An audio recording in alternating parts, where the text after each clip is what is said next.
नमस्कार, मी पंजाब डक. आज आहे 19 नोव्हेंबर 2025. खूप शेतकऱ्याचे मेसेज येत आहेत की राज्यात पाऊस येणार, पण राज्यातल्या सर्व शेतकऱ्याला सांगू इच्छितो की सध्या थंडीचं प्रमाण खूप आहे. उत्तरेकडून वारे सुरू असल्यामुळं दिवसा देखील थंड जाणवणार आहे. म्हणून काय करायचं, गहू पेरू शकता, हरभरा पेरू शकता. आणि राज्यातल्या शेतकऱ्याला अंदाज देण्याविषयी पावसाचा अंदाज सांगू इच्छितो. राज्यामध्ये 24 नोव्हेंबर 25 च्या दरम्यान राज्यामध्ये तुरळक ठिकाणी पावसाचा अंदाज आहे, म्हणून हा अंदाज लक्षात घ्यायचा. मग हा अंदाज कुठं, तर सर्व शेतकऱ्याला सांगू इच्छितो, महाराष्ट्रात सगळीकडे पाऊस काय पडणार नाही, त्याच्यामुळे काही चिंता करायची पहिली गोष्ट गरज नाही.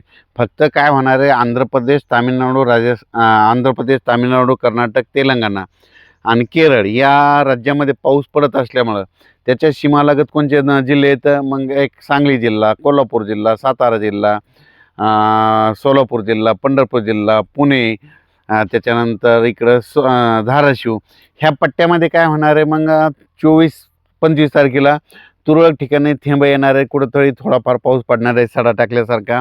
असा खूप काय मोठा पडणार नाही, त्याच्यामुळे काही चिंता करायची गरज नाही. कोल्हापूर, सांगलीकडे, साताऱ्याकडे तिकडे पाऊस पडणार आहे, तिकडे पेंडोलचा पाऊस पडणार आहे, म्हणून हा अंदाज लक्षात घ्यायचा. आणि द्राक्ष शेतकऱ्याने तुम्ही तुमचं जर फुलामध्ये तुमचे द्राक्ष आले असतात तर तुम्ही काळजी घ्या, कारण की 24-25च्या दरम्यान तुमच्या इकडं रिमझिम स्वरूपाचा थेंब पाऊस येणार आहे, म्हणून हा अंदाज लक्षात घ्यायचा. मग त्याच्यानंतर 25 नंतर राज्यातला परत पावसाचा जोर कमी होईल. त्याच्यानंतर राज्यामध्ये परत पाऊस येणार आहे का, तर राज्यातल्या सर्व शेतकऱ्याला सांगू इच्छितो की मी प्रत्येक वेळेस अंदाज जर म्हणत असतो ना, तुम्ही एक वहीमध्ये काय करा, वर्षानुवर्षाचा डिसेंबर महिन्यातला एक कायमचाच अंदाज लक्षात घ्या. दरवर्षी आपल्या महाराष्ट्रामध्ये 2 डिसेंबर ते 7 डिसेंबर दरम्यान, म्हणजे किती, 2, 3, 4, 5, 7 डिसेंबरच्या दरम्यान महाराष्ट्रामध्ये जितके विभाग आहेत तितक्या विभागापैकी अर्ध्या विभागात मात्र दरवर्षी विजेच्या कडकडाटाचा पाऊस येतो, हे कायमचं लक्षात घ्या. म्हणजे पुढच्या वर्षी 2026ला देखील तुम्ही ही गोष्ट लक्षात घ्या, 2 डिसेंबर ते 7 डिसेंबरमध्ये एक अवकाळी येणं हे लक्षात घ्या. तर मग तसा मग आता ह्या डिसेंबरमध्ये लागताना एकदा एक अवकाळी येणार आहे. तर तुम्हाला एक सांगू इच्छितो, मग ते पाऊस कधी येणार आहे, तर मग ते पाऊस काय होणार आहे, 29 तारखेपासून राज्यात ते पाऊस येईल, पण ते काय होईल, छत्तीसगडकडे जाणार आहे. मग ते छत्तीसगडकडे जात असताना नागपूरकडे जात असताना मग काय होणार आहे की त्याचा पाऊस काय होणार, विदर्भात पडणार आहे. मग विदर्भात पडत असताना तुम्हाला एक सांगू इच्छितो, काय होणार आहे, चंद्रपूर जिल्हा, यवतमाळ जिल्हा, नागपूर जिल्हा, भंडारा जिल्हा, गोंदिया, त्याच्यानंतर इकडं छत्तीसगड, मध्य प्रदेशकडं काही पडन, त्याच्यामध्ये अमरावतीकडं, अकोल्याकडं ह्या पट्ट्यात पडत पडत उत्तर महाराष्ट्राकडं मग ते काय होईल, 28 तारखेपासून ते 2 डिसेंबरच्या दरम्यान मग उत्तर महाराष्ट्राकडे नंदुरबार जिल्हा, धुळे जिल्हा, जळगाव जिल्हा ह्या पट्ट्यामध्ये काय होईल, मग संभाजीनगरच्या काही भागामध्ये मग 29 तारखेचे 5 डिसेंबरच्या दरम्यान तुरळक ठिकाणी ते पावसाचा अंदाज आहे, म्हणून लक्षात घ्यायचा. पण मागं जसं पडला तसं काही एवढा मोठा काही खूप पाऊस पडणार नाही, म्हणून हे लक्षात घ्यायचं. आणि उत्तर महाराष्ट्रात म्हणजे नाशिककडं, इगतपुरीकडं तिकडं थंडी जास्त असल्यामुळं तिकडं काही खूप काही पावसाचा असर होणार नाही. पण आता हे जे 23, 24, 25च्या दरम्यान थोडा पाऊस येणार आहे, ते फक्त पश्चिम महाराष्ट्राकडे त्याचं पावसाचं थेंबाचं स्वरूप असणार आहे. संपूर्ण महाराष्ट्रात काही पाऊस पडणार नाही, त्याच्यामुळं हा अंदाज लक्षात यायचा.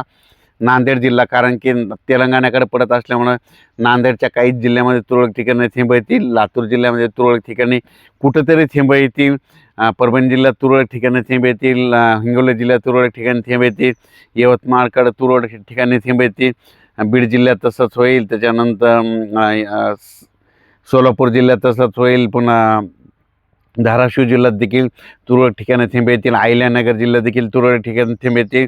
फक्त पाऊस चांगला कुठं पडणार आहे, मग कोल्हापूर, सांगली, सातारा आणि पुणे त्या पट्ट्यामध्ये चिपळूण त्या भागामध्ये थोडं पावसाचं वातावरण असणार आहे. गोव्याकडे जास्त राहणार आहे, पणजीकडे राहणार आहे, म्हणून हे लक्षात.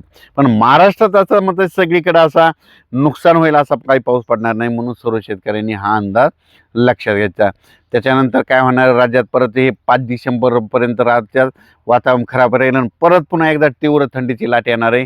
याचा देखील अंदाज आपण परत पुढच्या अंदाजामध्ये दिला जाईल. खूप काय असा मोठा नुकसानीचा पाऊस येणार नाही, म्हणून सर्व शेतकऱ्यांनी हा अंदाज सर्वप्रथम लक्षात द्यायचा. म्हणजे लय नुकसान होईना असं काही होणार नाही, त्याच्यामुळं हा अंदाज लक्षात द्यायचा. फक्त 23, 24 आणि 25च्या दरम्यान पश्चिम महाराष्ट्राकडे तुरळक ठिकाणी कुठेतरी थेंब येतील, रिमझिम पाऊस येईल म्हणून हा अंदाज लक्षात यायचा. राज्यामध्ये असा मोठा नुकसानीचा पाऊस होणार नाही म्हणून माझी शेतकऱ्याला विनंती आहे, ज्यांचं हरभरा पेरणी चालू असेल तर पेरणी करू शकता, गहू पेरू शकता. आणि आमच्या इकडे काय अशी परिस्थिती असते, आता हे जे कापूस आहे आता हे एकदा वेचायचं आणि लगेच हे उपटून टाकायचा, ढकलायचा आणि याच्यावर लगेच हरभरा पेरायचं आहे. आता याला 10 क्विंटलचा उतार आला, परत हरभऱ्याला 12 क्विंटल होतं. म्हणजे आम्ही असे 2 कापसाचे पीक घेतो, ते एक माहीत असं म्हणून सांगितलं. आता ह्याला एकदा वेचायचं शेवटचं आता उद्याच्याला, आणि वेचल्यानंतर याला लगेच काढून टाकायचं. इतके बोंड असताना लगेच काढून टाकायचं, त्याच्यावर परत हरभरे पेरायचं आणि त्याच्या हरभरे पेरल्याच्यानंतर पुढच्या वर्षी कापसाला पुन्हा ते चांगलं रान शेत होतं म्हणून हे लक्षात यायचं. धन्यवाद.